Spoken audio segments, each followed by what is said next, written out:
नमस्कार, Day to Day News Bharat में आप सभी का स्वागत है। मैं हूं साक्षी चौहान। चलिए बात कर लेते हैं खबर की। उत्तर प्रदेश के शाहजहांपुर से आई एक तस्वीर ने पूरे प्रदेश को हिलाकर रख दिया है। एक पेड़, उस पर लटके 3 लोग और नीचे खड़ी प्रशासन की टीम। ये कोई फिल्मी दृश्य नहीं बल्कि हकीकत है, जहां अपने ही घर को बचाने की कोशिश में एक पिता और उसके 2 बेटे ने मौत को गले लगाने की कोशिश की। आखिर क्या है ये पूरा मामला, सबसे पहले समझते हैं। ये सिस्टम की नाकामी है या फिर कानून के खिलाफ एक भावनात्मक दबाव बनाने की कोशिश? आज की इस रिपोर्ट में पूरा मामला जानेंगे। ये घटना शाहजहांपुर जिले के जलालाबाद तहसील की है, जहां एक सामान्य सा गांव, जहां लोग सालों से अपने घर में रह रहे थे, लेकिन अचानक यहां पहुंचती है पुलिस और राजस्व विभाग की टीम।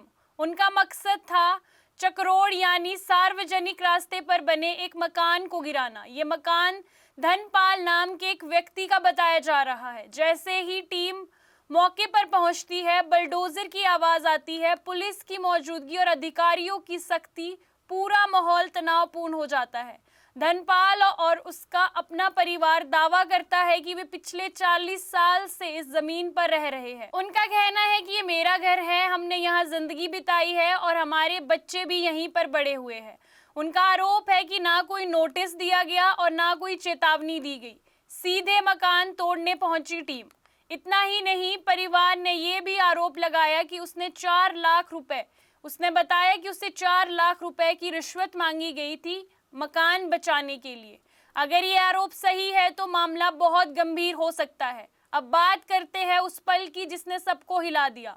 जब प्रशासन ने मकान गिराना शुरू किया तो विरोध कर रहे धनपाल और उसके 2 बेटे अचानक घर के पास लगे एक नीम के पेड़ पर चढ़ गए। शुरुआत में लोगों को लगा कि वे सिर्फ विरोध कर रहे हैं, लेकिन कुछ ही सेकंडों में तस्वीर बदल गई। तीनों ने पेड़ पर रस्सी का फंदा बांधा और अपने गले पर डाल दिया। नीचे खड़े लोग चिल्लाने लगे। पुलिस कर्मियों के चेहरे पर डर साफ दिखने लगा, क्योंकि ये सिर्फ अब विरोध नहीं था, ये जिंदगी और मौत के बीच की लड़ाई बन चुकी थी। पुलिस ने तुरंत हरकत में आई और बचाव अभियान शुरू कर दिया। जब जवान पेड़ पर चढ़े, कुछ नीचे से उन्हें संभालने लगे। कड़ी मुशक्कत के बाद तीनों को उतार दिया गया, लेकिन थोड़ी देर बाद पता चलता है कि धनपाल के एक बेटे के गले में फंदा ज्यादा फंस गया है। उसकी हालत काफी गंभीर बताई जा रही है और उसे तुरंत राजकीय मेडिकल अस्पताल में भर्ती करवाया गया। अब सवाल उठता है, क्या प्रशासन ने गलत किया? नायब तहसीलदार का कहना है कि वे इस पर अवैध कब्जा किया हुआ था। कई बार खाली करने को कहा गया, लेकिन परिवार नहीं माना। उनका कहना है कि जब कोई कार्रवाई हुई तो परिवार ने ड्रामा करना शुरू कर दिया। रिश्वत मांगने के आरोप को भी उन्होंने पूरी तरह से खारिज किया। ये मामला सिर्फ एक परिवार या एक मकान का नहीं है। अब सवाल उठता है, क्या प्रशासन को कार्रवाई से पहले और संवेदनशील होना चाहिए था? क्या नोटिस और संवाद की प्रक्रिया सही तरीके से अपनाई गई थी, या गरीब या ग्रामीण परिवारों के लिए कोई वैकल्पिक व्यवस्था होनी चाहिए? और सबसे अहम सवाल है, क्या कानून लागू करने का तरीका मानवीय होना चाहिए? घटना के बाद स्थानीय राजनीति भी सक्रिय हो गई। पूर्व विधायक राजेश यादव और रोशन लाल वर्मा अस्पताल पहुंचे। उन्होंने परिवार को न्याय दिलाने का भरोसा दिया। अब ये सवाल प्रशासन बेनाम जनता से निकलकर राजनीतिक मुद्दा बनता जा रहा है। इंस्पेक्टर राजीव तोमर का कहना है कि वे मौके पर मौजूद थे, लेकिन वे बाद में वहां से जा चुके थे। इसके बाद उन्हें नहीं पता कि वहां क्या हुआ। वहीं लेखपाल द्वारा थाने में तहरीर भी दी गई है। इस घटना ने कई कड़वी सच्चाई सामने ला दी है।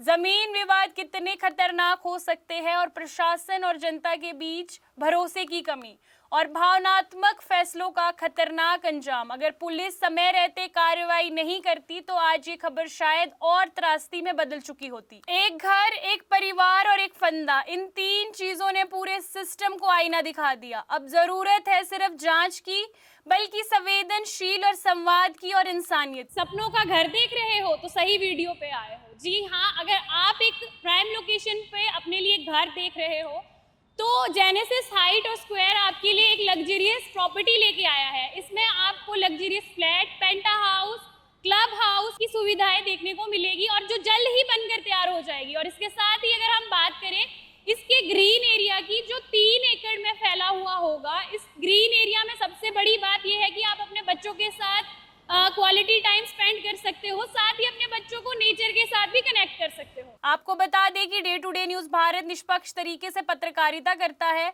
हमारा कोई भी रिपोर्टर फील्ड में किसी से कोई उपहार या विज्ञापन स्वीकार नहीं करता और ना ही किसी को ब्लैकमेल करता। हम हमेशा दबे कुचले लोगों की आवाज बनते आए हैं और आगे भी बनेंगे। साथ ही हम लोकतंत्र के चौथे स्तंभ को मजबूत करने की कोशिश करेंगे। अभी के लिए फिलहाल इतना ही। देश दुनिया की तमाम खबरें जानने के लिए Day to Day News Bharat को देखते रहे। साथ ही हमारे चैनल को लाइक, शेयर और सब्सक्राइब करना ना भूलें। नमस्कार।